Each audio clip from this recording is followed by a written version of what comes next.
So a few weeks ago, I published a video detailing how much money I got paid from YouTube for a vlog series that I did.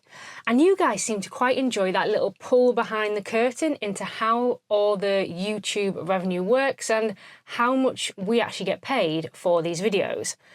So I thought I'd do another video, this video, where I tell you how much I made in my first 12 months of being monetized on YouTube.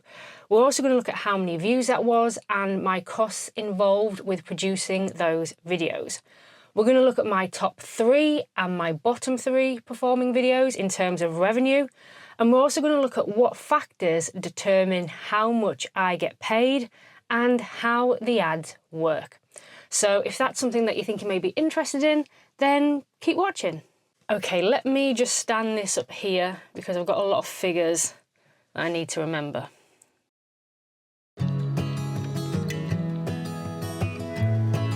Right, so my YouTube channel got monetized on the 1st of December 2023.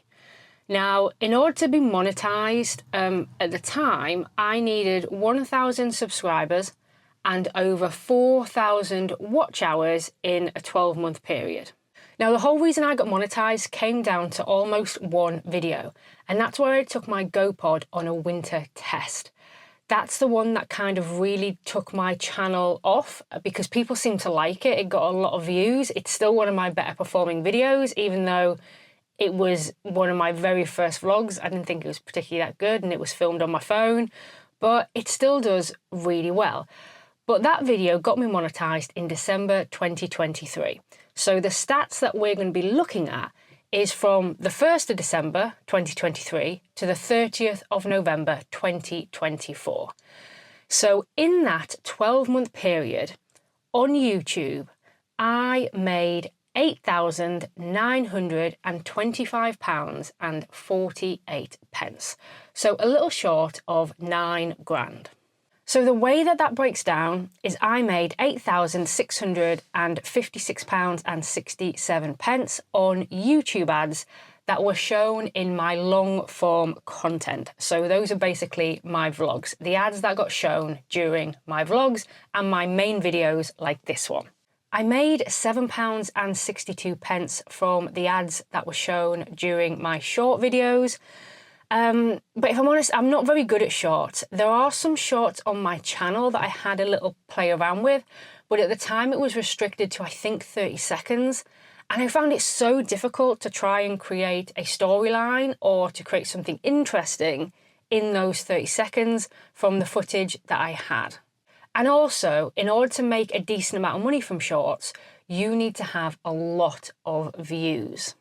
Now, it may be something that I go back to and try and experiment with in the future, but at this time period, I decided just to concentrate on my long form vlogs. And I made £261.19 in supers, and those are basically like super thanks where people have generously donated to help support my channel. Now, sadly, although £261 is a good figure, I was probably donated, or people probably gave a lot more to my channel than I received because you lose a lot. So I remember the first time I think I received a super thanks and it was about £10. And when I looked at how much I received, I think I only got about £4 of that. I remember I got less than half and it was quite disappointing. Now, when I had a little look into why I was losing a lot of the money that people were donating to me, the way I understand it, and let me know if I'm incorrect, is that everybody else was taking their cut first. So if you donated through the YouTube app on an iPhone, then the first people to take a cut would be Apple.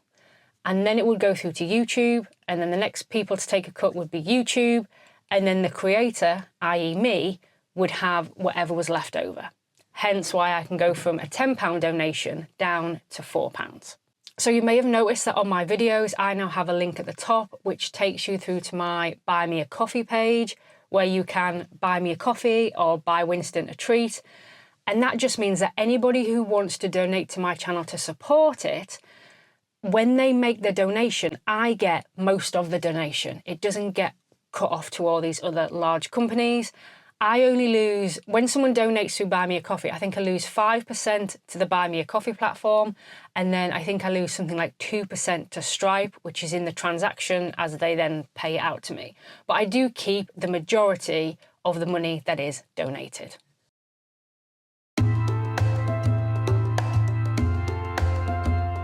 So that's how much I made on YouTube in my first 12 months of being monetized. Now, in that period, I received 1.6 million views, and it tells me that that averages out to be about £5.60 for every 1,000 views. Now, when I look at that in like nowadays for what I receive per 1,000 views in 2025, I receive closer to £7 per 1,000 views. But let's just take a figure in the middle. Let's take £6 per 1,000 views is what I earn on YouTube for my videos. So if you go to any of my videos, you'll be able to roughly calculate how much I made or how much I have made so far from that video. So if you look at a video and it's got 10,000 views, if you divide it by 1,000 and you've got 10, times it by 6, and that is 60. So I made about £60 on that video. Now, those figures won't be the same for every channel and every content creator, because it all depends on how long people are watching the videos for. So if you go to someone's channel and you see that they've got really short videos, so maybe they're 3 minutes, 5 minutes, 10 minutes, they won't be earning as much as £6 per 1,000 views because people aren't watching for as long. So therefore there isn't as much ad space. They'll be getting shown less ads. Now my videos roughly tend to be about 30 minutes. Some a little bit shorter, some a bit longer, but I try to aim around the 30-minute mark. If you go to other channels and their videos are much longer, maybe they might be an hour or 90 minutes long, then they're probably going to earn more than that £6 per 1,000 views, as long as the people who are watching those videos watch all the way to the end. Obviously, if they only watch the first 30 minutes, then they'll probably earn the same as me. But if they're watching all the way to the end of that 1 hour 90 minute, they will have more ad slots. So more than likely, their rate per 1,000 views will be more than mine.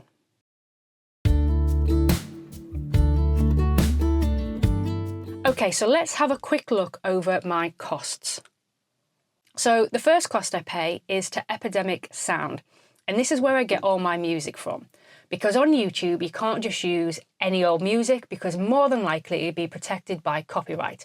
And YouTube is very heavy on it. So when you upload a video, it will check it first, and if there is any copyrighted content in it, it will either be removed or it will be demonetized, or basically something will happen. So in order to make sure that doesn't happen, I have to use copyright-free music.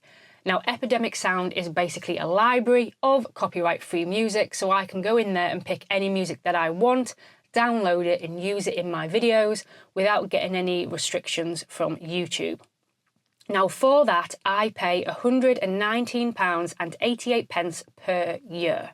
You can, of course, pay for it monthly, but it's more cost-effective to pay for a yearly subscription.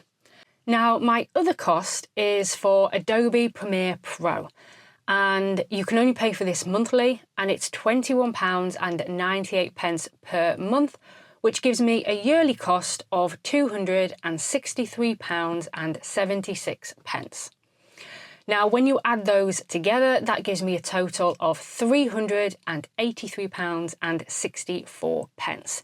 If you take that off the almost 9 grand that I made from YouTube, that means that I technically made £8,541.84.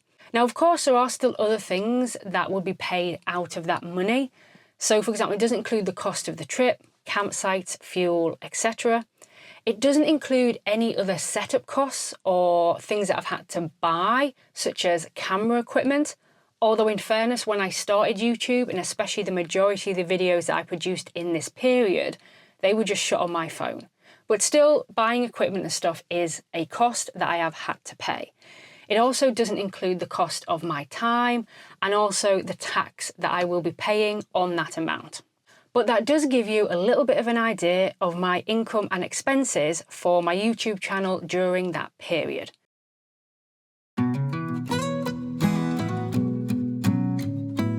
But now let's move on to talk about my top 3 videos and my bottom 3 videos. Again, we're looking at that period from the 1st of December 2023 to the 30th of November 2024.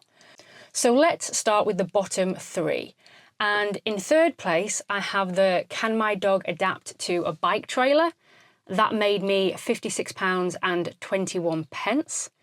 In second place, we have my GoPod in stormy weather. And that was a short video for my channel, which is why I think it didn't make much during that time, but it made me £55.67. And then my worst performing video in terms of revenue for that period was where I took my micro caravan to a weighbridge, and that made me £54.13. But now let's flip it. Let's look at my top 3 videos in that period.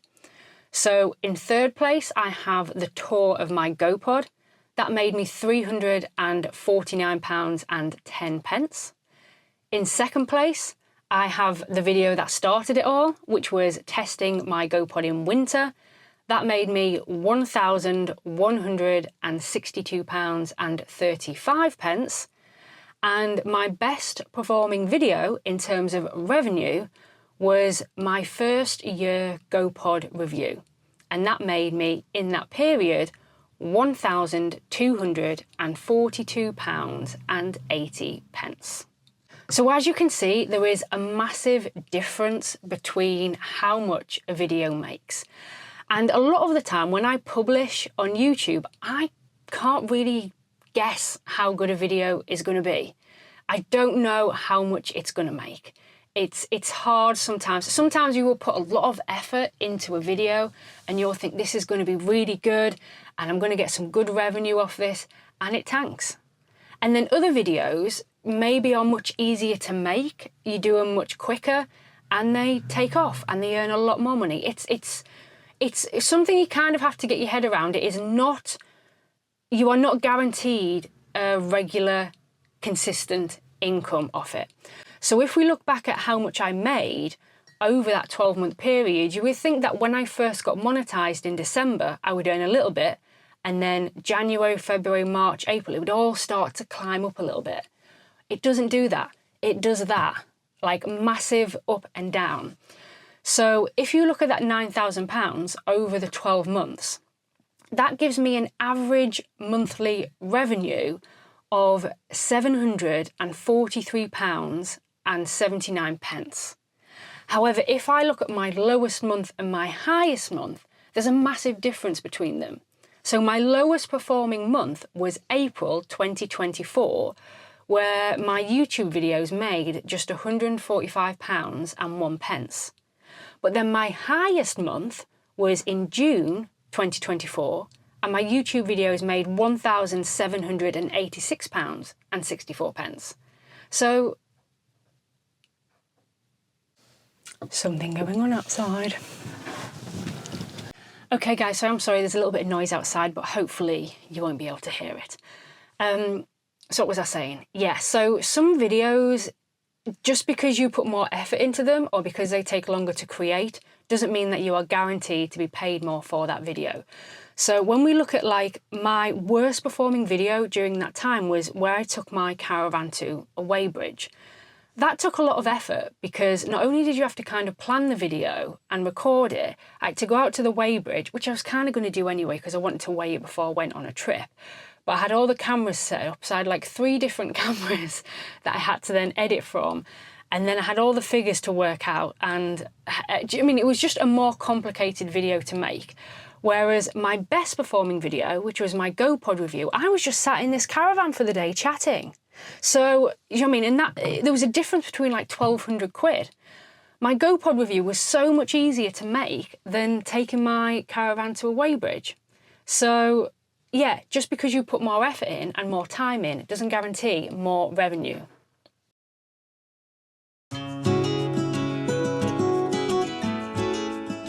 So that leads us into now talking about, well, how do I get paid? So what factors influence how much a video makes?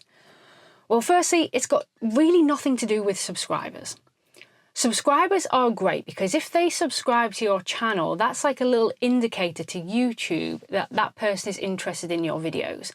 But that doesn't guarantee that that person will click on your video, and it doesn't guarantee that that person will watch your video.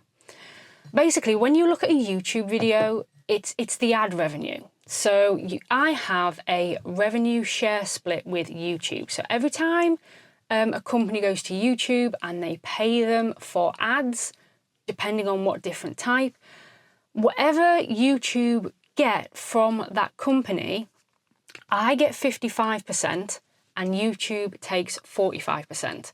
And that is on the standard long form content videos.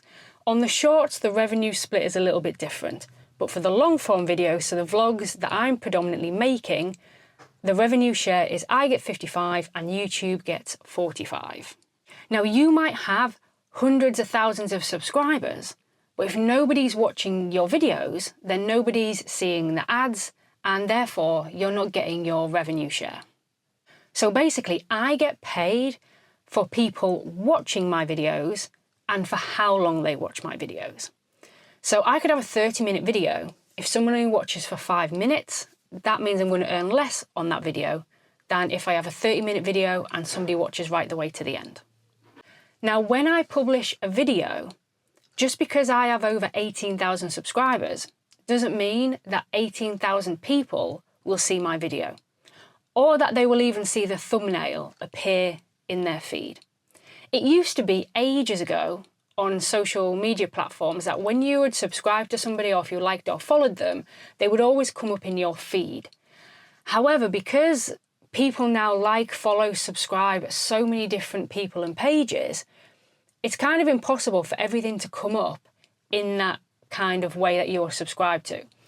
So the way that the social media platforms do it now is they do it on engagement.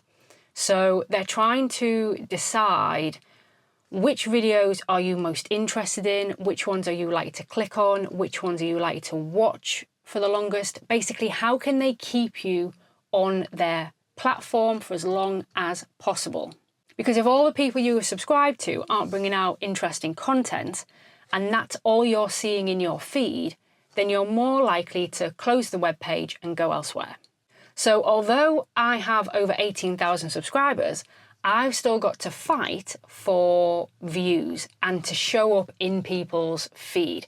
That's why they started the whole notification thing. So when people ask you to not only just subscribe, but to turn on the bell notification, it's so that when a video is released, you do get notified of it. Even if you haven't been watching the videos for a while, you will still get notified of a new video coming out. And therefore, people are more likely to click on it and watch it because they're aware of a new video coming out.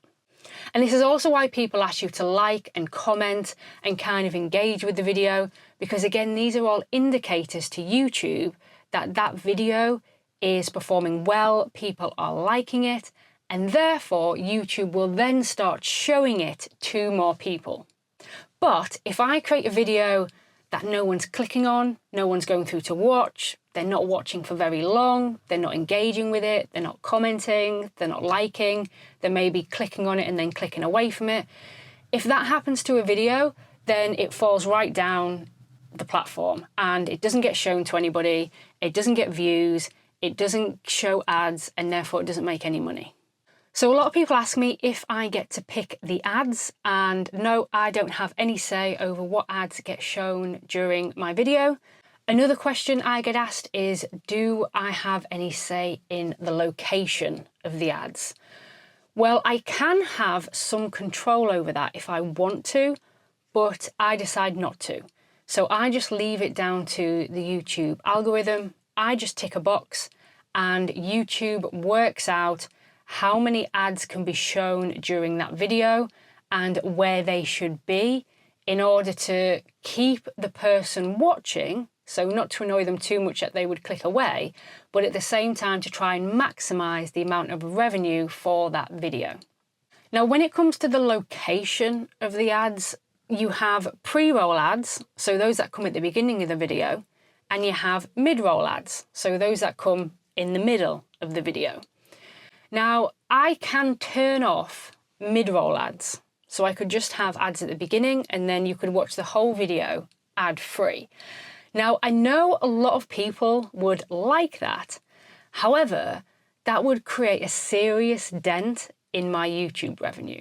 Because let's say I have a 20-minute video and you have ads at the front, and then let's say there's 2 other ad slots in the video. So I have 3 ad spaces in total.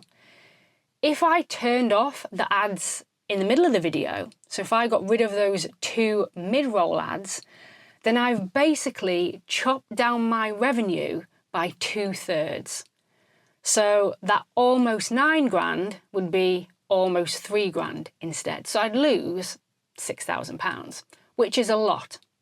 So hence why I don't turn off those mid-roll ads. Now, you may find some other channels don't have mid-roll ads. They may have switched them off, and it's usually because the mid-roll ads will affect the user performance of the video. So for example, if they're doing like a workout or something, you don't want to be like halfway through your squats and then have to stop and wait for a couple of minutes of ads before you get back into your workout again. So it all depends on the content. But my content can support mid-roll ads, so I'm sorry, but I need to keep them on.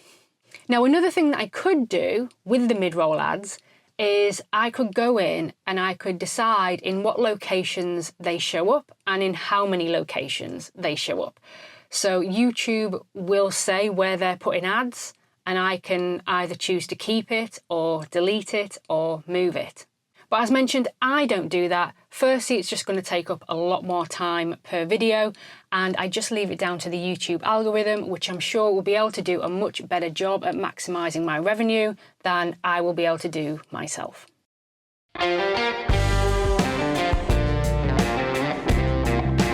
So there's a little peek behind the curtain into how creators make money on YouTube. So it's not all about subscribers. It basically comes down to how many people click on your video, how many people watch your video, and how long they watch for.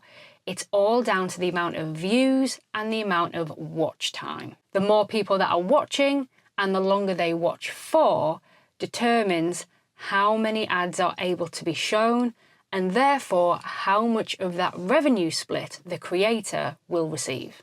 So hopefully that helps. If you have any other questions, please pop them in the comments and I will do my best to answer, and I'll catch you guys on the next adventure.